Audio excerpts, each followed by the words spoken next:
अंधेरी का बहुत सा यूथ मेरी तरफ अट्रैक्ट हो रहा है, पीएस फाउंडेशन की तरफ अट्रैक्ट हो रहा है। यूथ देख रहा है कि PS foundation original social work PS foundation की तरफ से हो रहा है। जैसे कि हम लोगों ने मेडिकली इक्विप्ड क्लीन एम्बुलेंस निकाली है, वो जगह जगह जाती है, तो सब लोग देख रहे हैं। अभी तक हम लोगों ने वुमेन एम्पावरमेंट किया था, महिलाओं का सशक्तिकरण हो इसलिए कोशिश की थी, हेल्थ रिलेटेड इश्यूज़ पे कोशिश की थी।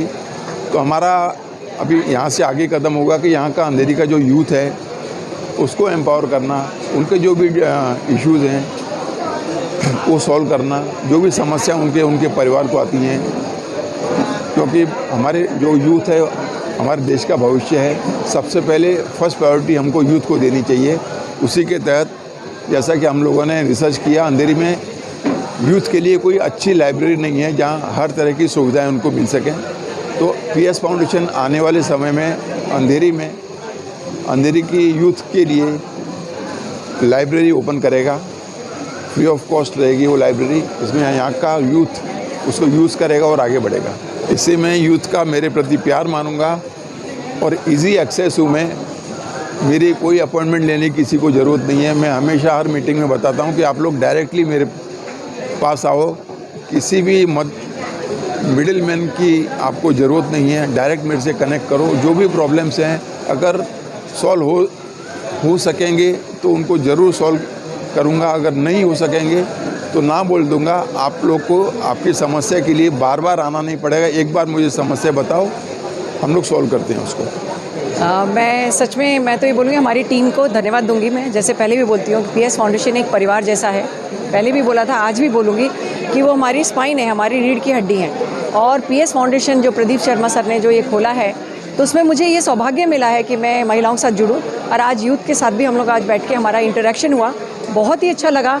और भविष्य में जैसा हम चाह रहे हैं कि पूरे देश में जो हमारा यूथ सबसे ज़्यादा है उनको सही जगह पर उनको सही गाइडेंस मिले, उसकी पूरी कोशिश रहेगी हमारी तरफ से, पीएस फाउंडेशन की तरफ से। तो मैं अपना सौभाग्य मानती हूँ कि आज बच्चे हमारे बीच में आए हैं हमसे मिलने के लिए।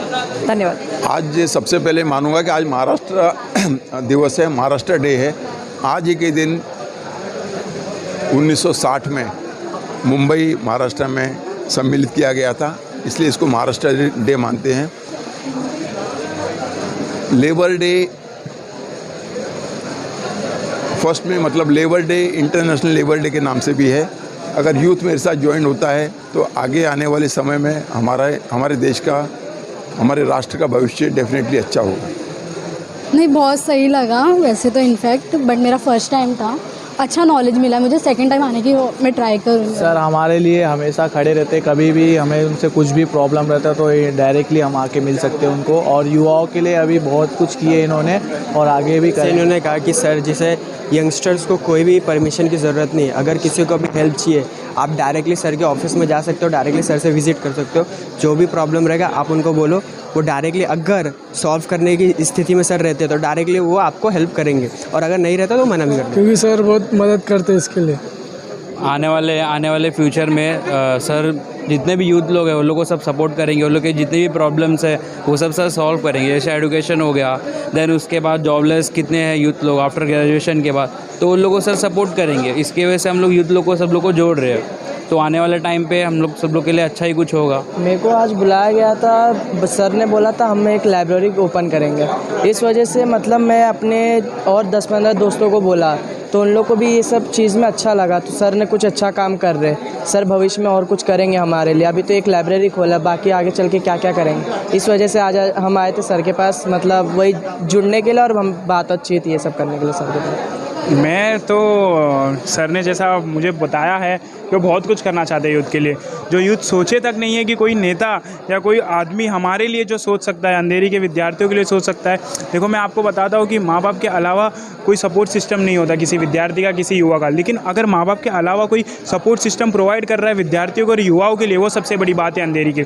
आज तक किसी नेता ने, किसी विधायक ने ये नहीं किया होगा जो सर कर रहे। तो जो मुहिम सर आगे बढ़ा रहे, मैं सभी चाहता हूँ उसका सपोर्ट करें, उसमें जुड़े, क्योंकि आपको लाभ है और किसी को लाभ नहीं आने होने। नहीं, आज तक तो नहीं, लाइब्रेरी ये सब का जितना अभी तक बोला गया है सब वादे थे पहले के, और उन लोग तो सर क्या बोल रहे हैं कि अगर हो जो हम लोग से होएगा वो हम करेंगे, जो नहीं होगा नहीं, वो डायरेक्ट मुंह पे एग्जैक्ट बोल दे रहे। बाकी जो थे वो बड़े बड़े वादे आए करके गए कि हाँ हम लोग करेंगे, वो जितने आए सब गए, कुछ हुआ नहीं। एजुकेशन के बारे में भी है, वो होएगा। एम्बुलेंस के लिए था, आप एम्बुलेंस देख नहीं सकते, सर का चलता भी है यहाँ पर। बाकी जो जितने थे वो सब का उनका तो मैं गारंटी नहीं देता। सर का मैं बोलता हूँ कि हाँ सर जो बोलते हैं वो उतना करते हैं। ये इसलिए किया जा रहा है कि आज जो यहाँ प्रोग्राम हुआ है विद्यार्थियों का, तो हमको सबसे पहले विद्यार्थियों को ये देखना है कि हमारे देश के ये भविष्य हैं, और वो जब भी एक पढ़ लिख करके निकलते हैं आगे तो उनका दिशा कहीं दूसरी जगह नहीं जाने पाए। और अगर हमको अंधेरी को बहुत अच्छे से आगे बढ़ाना है तो सबसे पहले शिक्षित लोगों को लाना पड़ेगा। हम शिक्षित लोग जब तक इकट्ठा नहीं होंगे तब तक जो गलत लोग राज करते रहेंगे, क्योंकि बिना पढ़े लोग आते हैं और तरह तरह के लोभ दे करके लोगों को जो राज करते हैं, इसको ख़त्म करने के लिए हमको शिक्षित लोगों को, विद्यार्थियों को और अच्छे लोगों को समाज में, राजनीति में लाना पड़ेगा। मैं तो 10% सोच के साथ आया था कि अगर वो काम मेरा हो जाए तो बहुत अच्छी बात है, लेकिन सर ने बोला है मैं 80 to 90% ट्राई करूँगा, पूरा ट्राई करूँगा, हो जाएगा तो बहुत अच्छा है सर। और वो सर मुझे बुलाए भी हैं 2 दिन बाद ऑफिस में, तो मैं ऑफिस में आकर बात करूँ। आपको जिस तरह से उन्होंने उम्मीद किया है वो पूरा करेंगे आप? हाँ सर करेंगे, बोलने हैं तो कर। आपको किसी प्रकार की एजुकेशन में तकलीफ हो रही है, कहीं आपको सलाह नहीं मिल पा रहा है, तो ये ऐसे व्यक्ति हैं, ये एक ऐसे व्यक्ति हैं आपको हर विषय में सलाह देंगे। आज इस महाराष्ट्र दिवस के इस अवसर पर हमारे जो मुख्य अतिथि हमारे बीच जो आए हुए, अंधेरी का गौरव, हम सभी के एक अच्छे शुभचिंतक जिसे मैं बोल सकता हूँ, माननीय श्री प्रदीप शर्मा जी पीएस फाउंडेशन के अध्यक्ष, उनका मैं तहे दिल से धन्यवाद करता हूँ कि वो हमारे बीच में आए। यहाँ सभी उपस्थित युवाओं को मैं धन्यवाद करता हूँ कि इतनी बड़ी तादाद में खाली 2 दिन की मतलब 48 आवर्स की नोटिस पर आप सभी आए हुए हो। कुछ दिन पहले की बात है, मैंने सौरव को बुलाया। सुभाष नगर का दौरा मैं पिछले 6 महीने से कर रहा हूँ। वहाँ की सभी समस्याओं से आज के दिन अब तक मैं अवगत हो चुका हूँ। मुझे वहाँ की सारी समस्या मालूम है, क्या क्या डिफिकल्टीज आप सभी लोगों को फेस करनी पड़ती हैं। तो मैंने सौरव को बुलाया, टोडानी कॉलेज में पढ़ता है, वो पढ़ता था, आगे अभी फर्दर स्टडीज करेगा। तो मैंने बोला कि हम यहाँ अंधेरी के यूथ को क्यों नहीं इकट्ठा करें। पीएस फाउंडेशन जिसकी स्थापना मैंने 8 साल पहले की थी, वुमेन एम्पावरमेंट, महिला सशक्तिकरण के लिए किया था। तो बहुत सी महिलाएं, कम से कम 20,000 महिलाएं पीएस फाउंडेशन से आज तक जुड़ी हैं। उनकी जो भी समस्याएं, मैं और मेरी धर्मपत्नी स्वीकृति शर्मा, हम दोनों मिल के उनके जो भी कष्ट हैं उनको दूर करने की कोशिश करते हैं। हमने उसके लिए तरह तरह की योजनाएं की हैं, उसके बारे में तो मैं आपको बाद में बताऊंगा। तो मैंने सौरव को बुलाया कि क्यों ना हम यूथ को, अंधेरी के यूथ को इकट्ठा करें। उनकी तरफ किसी का ध्यान नहीं है। पॉलिटिकल पार्टीज खाली उनको इलेक्शन के समय में ही बुलाती हैं, झंडा उठवाती हैं, रैलीज में बुलाती हैं, उनको डिस्टर्ब करती है, ऐसा मुझे लगा है। तो मैंने सौरव को बुलाया कि हम यूथ को इकट्ठा करते हैं। तो सौरभ ने बताया क्यों सर, हम यूथ को, अंधेरी के यूथ को PS foundation, Pradeep Sharma foundation family का एक ग्रुप तैयार करते हैं। यूथ तो हमारे से जुड़ेंगे ही उससे, और उनकी फैमिलीज भी हमारे साथ जुड़ेंगी। तो ये शुरुआत है, 8 दिन की मेहनत है। आप सभी देख रहे हो इतनी बड़ी तादाद में यहाँ यूथ आए हुए हैं। कोई भाषण देने का मंच नहीं है। मैं पीएस फाउंडेशन के बारे में, प्रदीप शर्मा फाउंडेशन के बारे में आपको बताना चाहता हूँ।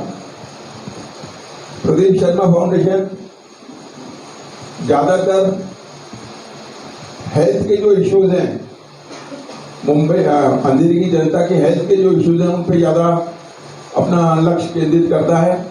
उसी के तहत हम लोगों ने एक एम्बुलेंस डाली है यहाँ। उसमें एक डॉक्टर होते हैं, नर्स होती है, मतलब क्वालिफाइड डॉक्टर्स हैं, सिस्टर्स हैं और मेडिसिन हैं, जो हम यहाँ की जनता को फ्री ऑफ कॉस्ट देते हैं। पहले यहाँ पॉलिटिशियंस, मैंने देखा कि महीने 2 महीने 3 महीने में एक कैंप लगाते थे और वो कैंप के फोटो दिखा दिखा के इलेक्शन जीत जाते थे। तो मैंने सोचा अगर यहाँ इतनी जनता को हेल्थ की प्रॉब्लम है तो मैंने मेरी एम्बुलेंस हर दिन 3 जगह 3-3 घंटे के कैंप लगा रही है और मेडिसिन सभी लोगों को डॉक्टर चेक करते हैं और medicine free medicine PS foundation की तरफ से दी जा रही है। जो यहाँ के लोग 3-3 महीने में एक कैंप लगा देते हैं, प्रदीप शर्मा फाउंडेशन की तरफ से हर दिन अंधेरी में 3 कैंप लगते हैं 3-3 घंटे के। आप लोग अगर विजिलेंट हो, जागरूक हो तो आपको मालूम पड़ेगा हमारी एम्बुलेंस 3 जगह जाती है, 3-3 घंटे खड़ी रहती है। कम से कम एक जगह 70 से 80 पेशेंट्स उनको चेक करती है, उनको जो भी समस्या है उनकी स्वास्थ्य के बारे में सॉल्व करती है। तो एक हमारे समाज के लिए पीएस फाउंडेशन की तरफ से उठाया हुआ, मैं तो एटलीस्ट मानता हूँ कि बड़ा कदम है। तो यहाँ की जनता इसको अप्रिशिएट भी कर रही है। पीएस फाउंडेशन यूथ विंग की स्थापना हम लोगों ने भी कर दी है, विद्यार्थी सेना जिसको हम लोग बोलेंगे। आने वाले समय में हजारों की तादाद में यूथ हमारे साथ जुड़ेंगे, ऐसा हमारा मानना है। उनके लिए इसलिए आज ये पहली मीटिंग रखी है। हर 15 दिन में हम लोग एक मीटिंग रखेंगे और उनसे कोई भाषणबाजी नहीं होगी, इंटरेक्शन करेंगे। उनके जो भी प्रॉब्लम्स होंगे हम पूछेंगे और इमीडिएटली उसका सॉल्यूशन निकालने की कोशिश करेंगे। उसी के साथ आज जो पहली मीटिंग है, मैं यहाँ अनाउंस करता हूँ प्रदीप शर्मा फाउंडेशन की तरफ से स्टूडेंट्स के लिए सबसे जो कमी है, जैसा सौरभ और उनके साथियों ने मुझे बताया कि हमको पढ़ने के लिए लाइब्रेरी नहीं है, तो मैं इस मंच से आप सभी से कहता हूँ, यहाँ से ऐलान करता हूँ कि आने वाले समय में बहुत ही शीघ्र स्टूडेंट्स के लिए फ्री लाइब्रेरी पीएस फाउंडेशन स्थापित करेगा। सभी तरह की फैसिलिटीज होंगी, थोड़ा टाइम जरूर लगेगा उसमें, लेकिन आज के बाद हम लोग जगह देखना स्टार्ट करेंगे और एक अच्छी से अच्छी लाइब्रेरी, मैं ये तो नहीं कहता कि 5 स्टार लाइब्रेरी दूंगा, लेकिन अच्छी से अच्छी लाइब्रेरी या अच्छी से अच्छी सुविधा होंगी। किसी को घर में पढ़ने की जगह नहीं है, घर छोटा है, वो सभी लोग इसका इस्तेमाल कर सकते हैं। PS foundation basically health related issues देखता है, मैंने जैसा बताया। उसके बाद बीएमसी के जो भी इश्यूज होंगे, आपको, आपकी फैमिली को, आपके परिवार को, आपके एरिया में कुछ भी इश्यूज होंगे, पीएस फाउंडेशन वो प्रॉब्लम भी सॉल्व करेगा। और तीसरा रहा पुलिस डिपार्टमेंट। मैं तो खुद पुलिस डिपार्टमेंट में रहा हूँ, 35 साल नौकरी की है। अगर पुलिस डिपार्टमेंट की तरफ से किसी पर अन्याय होता है, किसी की बात सुनवाई नहीं होती है, तो वो मेरे पास कभी भी आ सकते हैं। उनके सामने मैं फ़ोन करूंगा, रिक्वेस्ट करूंगा, और आज तक जो मेरा अनुभव है, हर मेरी रिक्वेस्ट उन्होंने मानी है, क्योंकि मैं जो सही काम है उसके लिए फ़ोन करता हूं। अगर कोई गलत काम करके मेरे पास आएगा तो प्लीज़ मेरे पास आने की उसको ज़रूरत नहीं है। उसको अगर अन्याय हो रहा है, इनजस्टिस हो रहा है, सुनवाई नहीं हो रही है कहीं, तो पीएस फाउंडेशन में जरूर उसकी सुनवाई होगी, जरूर उसको मदद होगी। ये मैं आप सभी से वादा करता हूँ। और जैसा सौरभ ने बताया कि हमारा ऐसा मानना है कि अगर हम कोई काम कर सकते हैं तो हाँ बोलेंगे, अगर ना कर सकते हैं तो स्टेट में मुंह पे बोल देंगे कि भाई ये काम हमारे से होना नहीं है, आप और कोई दूसरा दरवाजा खटखटाओ। और जो होना है काम, उसको फर्स्ट, जो आदमी पहली बार आएगा, आप लोग पहली बार आओगे, आपके सामने वो काम करेंगे हम। ये तो मैंने पीएस फाउंडेशन के बारे में बताया है। आपको कोई भी शंका हो, कुछ भी क्वेरीज हो, आप लोग मुझसे यहाँ पूछ सकते हैं।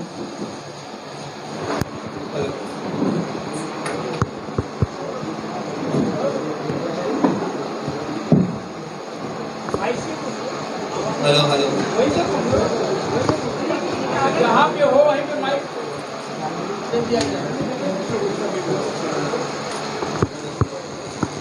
सो एक्चुअली बहुत सारे लोग को ये प्रश्न रहता है एज इन लोग 12th कर देते राइट 12th के बाद लोगों को पता नहीं रहता कि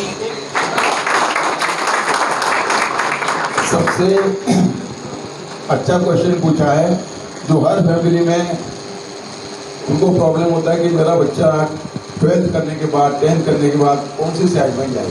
तो उसके लिए PS फाउंडेशन कुछ करियर गाइडेंस के क्लासेस सेमिनार्स लेता है। इसके आगे अभी हम लोगों ने जैसे विद्यार्थी सेना स्थापित की है तो प्रदीप शर्मा फाउंडेशन इसके बाद टाइम टू टाइम एग्ज़ाम्स के बाद क्वार्टरली एग्ज़ाम्स के बाद अलग अलग करियर गाइडेंस देगा। अच्छे लोगों को बुलाएगा, वो आपको गाइड करेंगे कि आपको कौन सी फैकल्टी में 12th के बाद जाना चाहिए, आपको क्या करना चाहिए, आपकी हॉबीज़ क्या हैं, आपको क्या अच्छा लगता है। और पेरेंट्स को बताया जाएगा कि उनके जो विचार हैं डॉक्टर और इंजीनियरिंग नहीं बनाए, उनको अलग अलग फील्ड में उनको जाने दें। MPSC है, UPSC है, अलग अलग गवर्नमेंट जॉब्स हैं उसमें भी जाएं, MNC में भी जाएं। वो सब करियर गाइडेंस PS फाउंडेशन की तरफ से टाइम टू टाइम कंडक्ट किए जाए। बहुत बहुत धन्यवाद। मैं स्वीकृति शर्मा PS फाउंडेशन महिला स्वावलंबन से जुड़ी हुई हूँ, कोई लेक्चर नहीं दे रही हूँ। हमारा ऑलरेडी ये जो करियर गाइडेंस जो प्रोग्राम है सेमिनार हम ऑलरेडी कर चुके हैं कई जगहों पे। ये इस बच्चे ने बहुत अच्छा क्वेश्चन उठाया है क्योंकि बच्चे को पता ही नहीं होता, 10वीं में तो बहुत छोटा होता है। मुझे लगता है सारे 10th और 12th पास होंगे मैक्सिमम जो बच्चे आए हैं 10th 12th पास है, ग्रेजुएशन कर रहे हैं। कुछ बच्चों को ये पता ही नहीं होता है कि आपको फ्यूचर में क्या करना है। जैसे अभी प्रदीप सर ने बोला और हमारे सौरभ ने भी बहुत अच्छा सबको बताया। उमेश जी को मैं धन्यवाद देना चाहूँगी कि अपने बेटे के माध्यम से इन बच्चों को यहाँ पे बुलाया है कि आप लोग क्या करना चाहते हैं। जैसे कि डॉक्टर इंजीनियरिंग आकर के ख़त्म नहीं होता है। क्या आप शेफ़ नहीं बन सकते? आप फैशन डिज़ाइनर नहीं बन सकते क्या? आप बिजनेसमैन नहीं बन सकते क्या? बन सकते हैं ना? बन सकते हैं? ज़ोर से आवाज़ दें। आप में वो कैपेबिलिटी है। वो कैपेबिलिटी के लिए हम पूरी कोशिश, पहले भी एक प्रयास करके हमारा एक सेशन है, सेमिनार लेते हैं हम बच्चों का। उनको कैसे बताया जाता है कि स्ट्रेस फ्री कैसे होना चाहिए। आप लोगों ने ये भी देखा होगा कोटा में कई बच्चे प्रेशर की वजह से इंजीनियरिंग या डॉक्टरी की पढ़ाई करने जाते हैं। आप लोगों को सबको पता होगा ना, वो फ्रस्ट्रेशन में आकर के सुसाइड कमिट करते हैं। ये भी पेपरों में आपने पढ़ा होगा क्योंकि आप लोग यंग हैं, आप भविष्य है हमारे देश का। ये भी आपको पता होगा। मुझे लगता है पॉलिटिकली तो ये बात अलग हो जाती है, लेकिन हमारे देश के आप लोग सब भविष्य हैं। जो यंग यूथ है सबसे ज़्यादा पूरे वर्ल्ड में यूथ कहाँ पर है आपको पता है ना? कहाँ पर है यूथ? बताइए, कोई बता सकता है कहाँ यूथ ज़्यादा है? भारत में। बिल्कुल ठीक कहा आपने। तो आप सभी को पता है कि सबसे बड़ा यूथ हमारा जो भविष्य है, यूथ जो है वो भारत में है। तो उसका एडवांटेज क्यों ना लिया जाए। लेकिन प्रॉब्लम कहाँ आती है कि उन बच्चों को प्रॉपर गाइडेंस नहीं मिलता, प्रॉपर उनको जगह नहीं मिलती। मैं फिर से PS फाउंडेशन की तरफ से सबने जैसे एक प्रॉमिस किया कि आप लोगों को एक लाइब्रेरी दी जाएगी और हम कोशिश करेंगे कि वहाँ मेडिकल की, इंजीनियरिंग की, UPSC, MPSC जो फर्दर स्टडीज़ के लिए जो ज़रूरत होती है, या फिर आप NEET का ZE जो जी का तैयारी करते हैं, उनकी वहाँ पे जितनी भी बुक्स हैं वो प्रोवाइड की जाएंगी। आप लोगों को आपके साथ में काउंसलिंग होगी। 1-to-1 जो बच्चा आना चाहता है वो चाहता है कि भाई मैं आर्ट्स लूँ। आर्ट्स के कोई पूरा सब्जेक्ट नहीं है, साइंस ही सब कुछ नहीं होता है, मैथ्स ही सब कुछ नहीं होता है, उसके अलावा भी बहुत कुछ है। आप लोग अभी सोशल मीडिया पे भी होंगे तो आप ये देखिए कोई एक्टर भी बन सकता है, ऐसा नहीं है। अगर उसमें टैलेंट है वो एक्टर भी बन सकता है। इसके लिए सपोर्ट करने के लिए PS फाउंडेशन आपके साथ में खड़ा है। और फिर से मैं ये कहना चाहूँगी, प्रदीप PS फाउंडेशन जो है और हमारे उमेश जी ने आज और सौरभ ने जो आप लोगों को यहाँ पे बुलाया है, आपकी जो भी समस्याएं, हमारे काफ़ी सेमिनार चलते रहते हैं छोटे बच्चों के लिए, यंगस्टर्स के लिए और महिलाओं के लिए भी। इसमें आज मैं देख रही हूँ कुछ हमारी ताई भी आई हुई हैं, महिला आई हुई हैं, उनको भी कुछ ज़रूरत है। और मेडिकली तो हम ऑलरेडी आगे जा रहे हैं, ये सब डिटेल आपको बता ही दिया है। लेकिन आपका सबसे बड़ा मुद्दा क्या है? काउंसलिंग। उसके लिए हम बिल्कुल आपके साथ खड़े हैं। आप जब बोलेंगे 1-to-1 भी काउंसलिंग दी जाएगी और ग्रुप में आप जब बोलेंगे हम वो कंडक्ट करेंगे। खाली जगह का आप हमें बताइएगा, वहाँ आकर के हमारी पूरी टीम आएगी और स्पेशलाइज्ड टीम आएगी जो उसके बारे में जानकारी रखती है, जिस काउंसलिंग के लिए, स्टडीज़ के, फर्दर स्टडीज़ के लिए। तो इसके लिए फिर से मैं आप लोगों को बहुत बहुत धन्यवाद देती हूँ। हमारे जितने भी यूथ आए हैं, एक बार अपने लिए तालियां बजाइए। Thank you so much. Thank you. हाँ, गुड इवनिंग बोलो।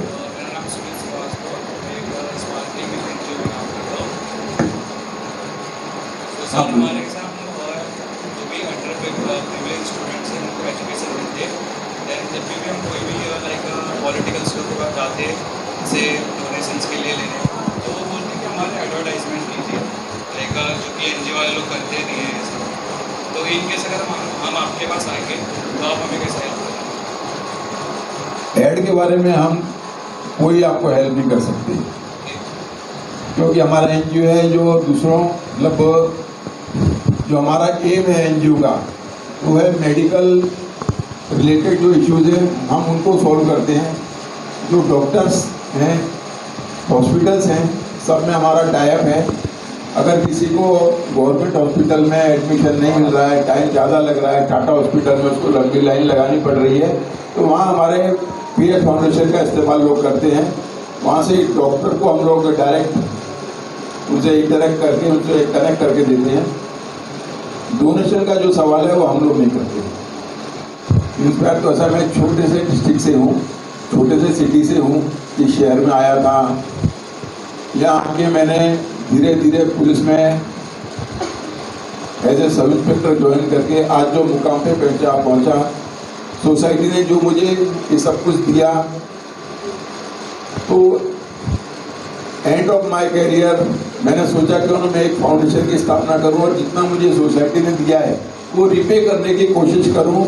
उसी का ये नतीजा है कि मैंने फाउंडेशन की स्थापना की और सोसाइटी को जो उन्होंने मुझे जो मुकाम पे पहुंचाया उसको रिपे करने की कोशिश कर रहा हूं। नतीजा सर अगर आपको अपॉर्चुनिटी दिया जाएगा ऐसे आप तो सर आप यूथ एंड सोसाइटी के लिए क्या करेंगे? PS फाउंडेशन की तरफ से जैसे मैंने अभी यहाँ डिक्लेयर किया है कि हम यूथ के लिए जिसकी तरफ कोई ध्यान नहीं देता है, खाली इलेक्शन से उनको इस्तेमाल किया जाता है, तो उनके लिए एक लाइब्रेरी फर्स्ट स्टेप हमारी रहेगी कि लाइब्रेरी उनके लिए सेटअप करके PS फाउंडेशन दे देगा आने वाले समय में। उसका इस्तेमाल अपने कैरियर को आगे बढ़ाने के लिए यूथ उसका इस्तेमाल करेगा।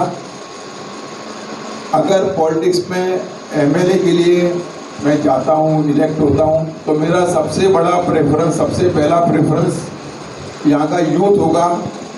यूथ एम्पावरमेंट बोलूँगा उसको मैं, जैसे वुमेन एम्पावरमेंट बोलते हैं, यूथ भी खुद के सक्षम यूथ बनाने की हम लोग कोशिश करेंगे। उनको एज यूजुअल जो बोलते हैं जॉब देने की, लेकिन मैं बोलूँगा उनको उनके हिसाब से उनका कैरियर वो डिसाइड करें, इस दिशा में मैं कोशिश करूँगा। Thank you so much sir. मैं भी अभी पुरानी कॉलेज से हूँ और अभी मेरा ग्रेजुएशन हुआ, सो मैं और मेरे दोस्त लोग जो भी है जो ग्रेजुएट में जिसका वो सब जॉब भी ढूंढने में उसको मतलब डिफ़िकल्ट जॉब्स, इंटर्नशिप्स, तो उसके लिए आप कुछ मदद कर सकते हो? डेफिनेटली कर सकते हैं। आप अपना एक ग्रुप बनाओ, अपने जो आपके करियर गाइडेंस के लिए वापस एक बार बोलूँगा कि मल्टीनेशनल कंपनीज में ही जॉब करना ज़रूरी नहीं है। आप देश की अगर आपको सेवा करनी है तो जो गवर्नमेंट जॉब्स हैं वो ज्वाइन करो, ब्यूरोक्रेसी को ज्वाइन करो, तो यहाँ की जो गवर्नमेंट की पॉलिसीज़ हैं आप लोग फॉर्म करोगे और आपका जो सोसाइटी का जो रुख है वो आप बदल सकते हो। अगर आपने ग्रेजुएशन किया है उसके बाद MPSC ट्राई करो, UPSC ट्राई करो, अलग अलग मिलिट्री सर्विसेज ट्राई करो। उसके लिए जो भी गाइडेंस को की आपको ज़रूरत है PS फाउंडेशन की तरफ से हमेशा आपको मिलेगा। आप लोग अप्रोच करो PS फाउंडेशन को। आज तो ये हमारी पहली मीटिंग है, आप अपने पूरे सभी दोस्तों को यहाँ बुलाओ और जो भी प्रॉब्लम्स हैं वो यहाँ के डिस्कस करें। मैं बगड़पा से ही ग्रेजुएट हो चुका हूँ, लेकिन मेरे को जॉब करने में इंटरेस्ट नहीं था। जैसे कि मैम ने कहा कोई बिजनेसमैन बन सकता है, तो मैंने बिजनेस करने के लिए सोचा। तो मेरा बिजनेस इधर ये जो MIDC पुलिस स्टेशन का बाजू वाला रोड है, JB नगर के लिए जो जाता है, मेरा बिजनेस ऐसा रोड पे ये छोटा सा स्टॉल है सर, मोमो स्टॉल है। तो मतलब वो ऑफिस लाइन वाला है जो न्यू एलिजेंट बिजनेस पार्क है ना, वो सर लगाने नहीं दे रहा उस तरफ। तो अपोजिट में लगाया तो पुलिस वाले भी आके अप डाउन करते हैं, BMC वाले भी परेशान करते हैं। BMC वाले तो स्टॉल उठाकर लेकर जाते हैं। अभी जैसे सर थर्सडे की बात है, मेरे को चौकी के अंदर उठाया, रात में 1:30-2 बजे के बाद छोड़ा, तो पूरा स्टॉल ऐसे रात भर ओपन था। एक काम करो, मेरे ऑफिस में आ जाओ कल परसों, जब भी तुमको टाइम होगा, यहाँ जिसके भी थ्रू तुम आए होगे या डायरेक्ट मेरे पास आ जाओ। हम लोग मनीष श्रीवास्तव के हाँ मनीषा ने पीछे कर हाँ उसके थ्रू आ जाओ, हम लोग सॉल्व करने की कोशिश करें। Thank you sir. आप लोगों ने किया था, वहाँ मैं आया था। अभी वहाँ जगह नहीं है, लेकिन उसका डेवलपमेंट आज नहीं तो कल होगा। उस समय आप लोग को जस्टिस मिलेगा। बाय दैट टाइम जमीन तो हम लोग पैदा नहीं कर सकते हैं। जो भी बाकी डेवलपमेंट में जो भी हेल्प होगी, जो भी एजेंसी, जो भी भाड़ा या जो भी डेवलप करेगा सुभाष नगर को, वहाँ हम अपने प्रश्न रखेंगे, ये भी यहाँ फैसिलिटी दी जाए तो सकते हैं।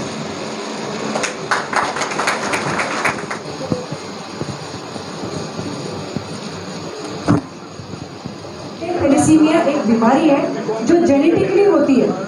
उसके बारे में आप लोगों को पूरा काउंसलिंग की जाएगी, बताया जाएगा कि जब आप लोग बड़े होंगे, शादी करेंगे, तो वो क्या बीमारी है, ये जेनेटिकली होती है, इसमें आपकी कोई गलती नहीं होती है। तो पूरी इन्फॉर्मेशन दी जाएगी उस दिन ब्लड डोनेशन के लिए, क्योंकि जो रक्तदान है वो महादान बोला जाता है।